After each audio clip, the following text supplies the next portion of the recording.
Assalamualaikum warahmatullahi wabarakatuh. Perkenalkan, saya Muhammad Setiawan sebagai moderator yang akan menjalankan jalannya presentasi dari awal sesi hingga akhir sesi.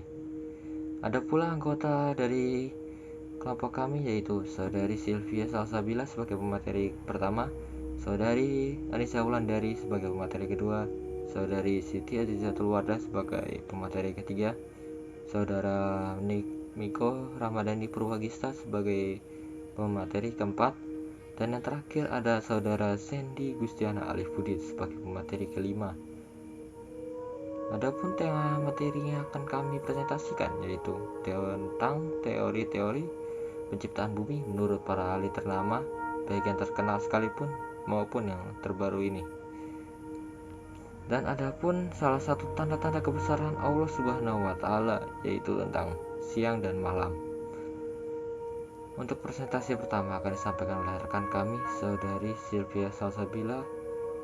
Untuk menyampaikan materinya, waktu dan tempatnya dipersilahkan.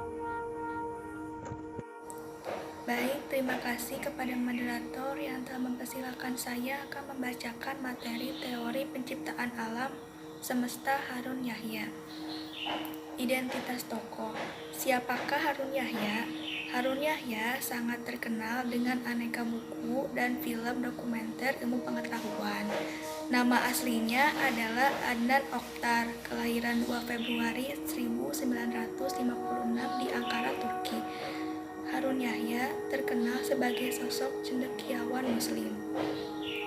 Isi dari teori penciptaan alam menurut Harun Yahya adalah bentuk kehidupan di bumi tidak pernah mengalami sedikit pun perubahan dan tidak pernah berkembang menjadi bentuk lain.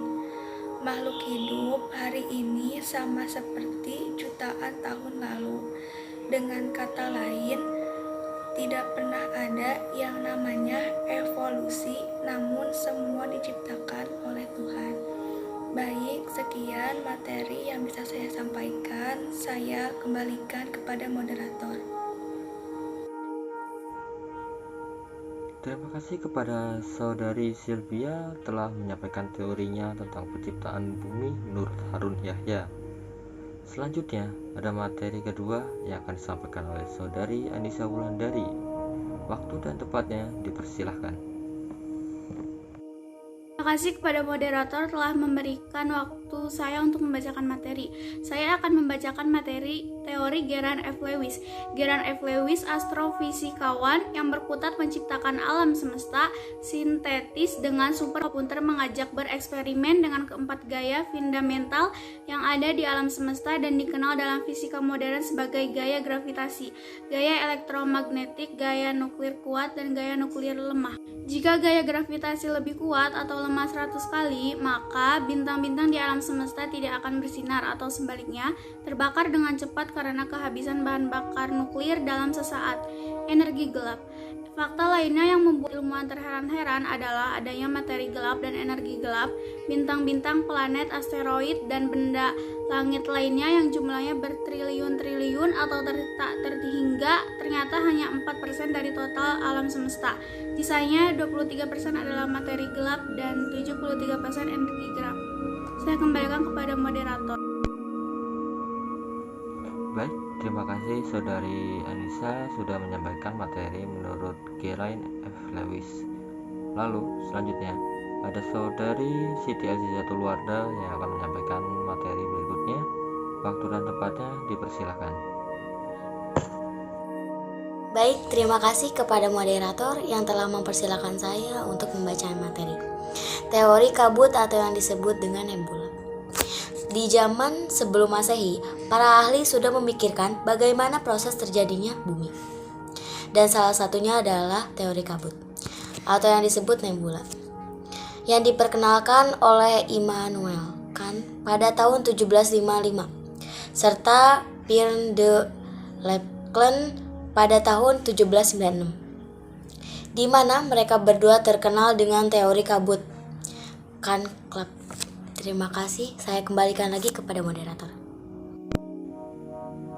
Terima kasih kembali kepada Saudari Siti Azizatul Wardah telah menyampaikan materinya, yaitu teori kabut atau biasa kita sebut dengan sebutan nebula.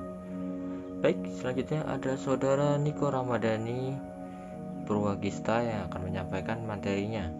Untuk waktu dan tempatnya dipersilakan.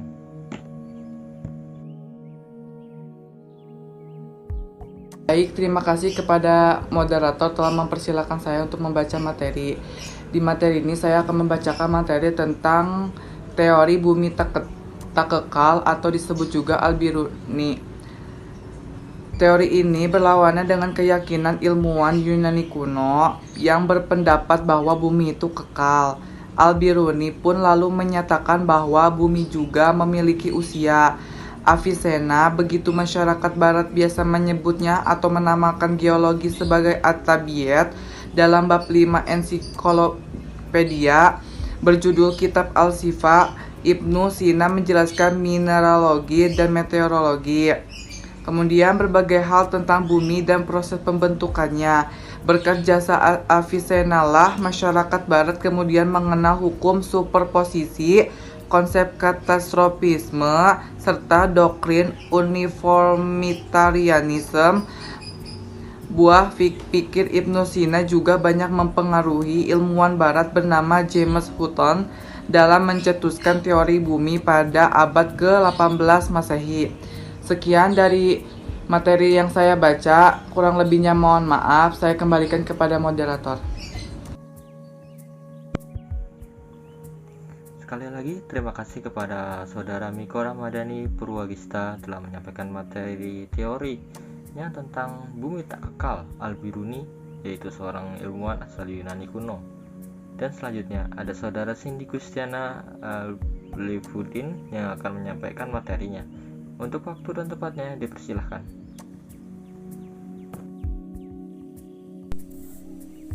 Teori ledakan besar atau Big Bang mungkin menjadi salah satu yang paling terkenal.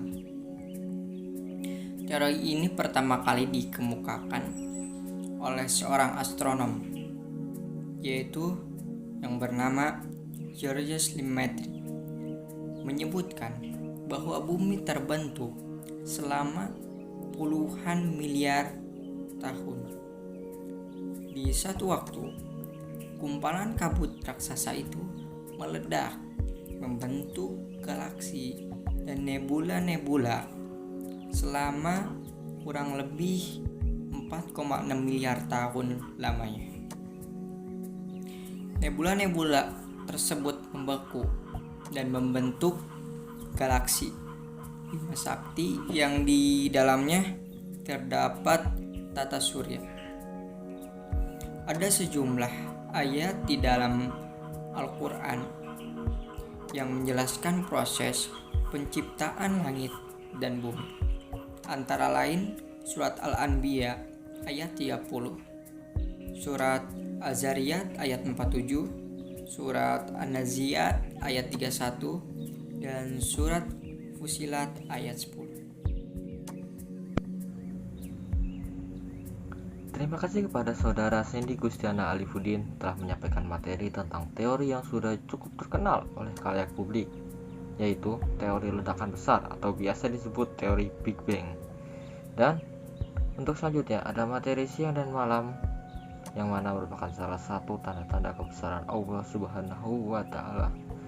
Untuk materi kali ini, kita berikan kesempatan untuk Saudara Cindy Gustiana Alifuddin untuk menyampaikannya kembali. Untuk waktu dan tempatnya, dipersilahkan.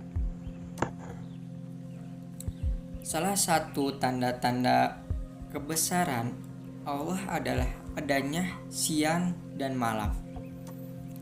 Allah Subhanahu wa Ta'ala berfirman, A'udzu billahi minasyaitonir rajim. Bismillahirrahmanirrahim. Wa min ayatihi lailu wan naharu was-samsu wal qamar. La tasjudu lis-samsi wala liqamari wasjudu lil-qamari wasjudu lillahi allazi khalaqahunna in kuntum iyyahu ta'budun. Sadaqallahul adzim. Artinya, dan sebagian dari tanda-tanda kekuasaannya ialah malam dan siang, matahari dan bulan. Janganlah bersujud kepada matahari dan janganlah pula kepada bulan, tetapi bersujudlah kepada Allah yang menciptakannya. Jika kamu hanya kepadanya saja menyembah. Quran Surat Al-Fusilat ayat 37. Sekian dari saya. Wassalamualaikum warahmatullahi wabarakatuh. Waalaikumsalam warahmatullahi wabarakatuh. Terima kasih kepada saudara Sandy Gustiana Alifudin telah menyampaikan materinya dengan baik dan sangat jelas. Untuk presentasi kali ini, saya ucapkan terima kasih sekali kepada seluruh rekan saya yang telah berpartisipasi dalam acara presentasi kali ini. Saya sebagai moderator mohon maaf bila ada salah baik perbuatan maupun perkataan kami. Harap dimaafkan karena ini hanya untuk mempresentasi memenuhi tugas sekolah kami. Billahi taufiq wal hidayah. Wassalamualaikum warahmatullahi wabarakatuh.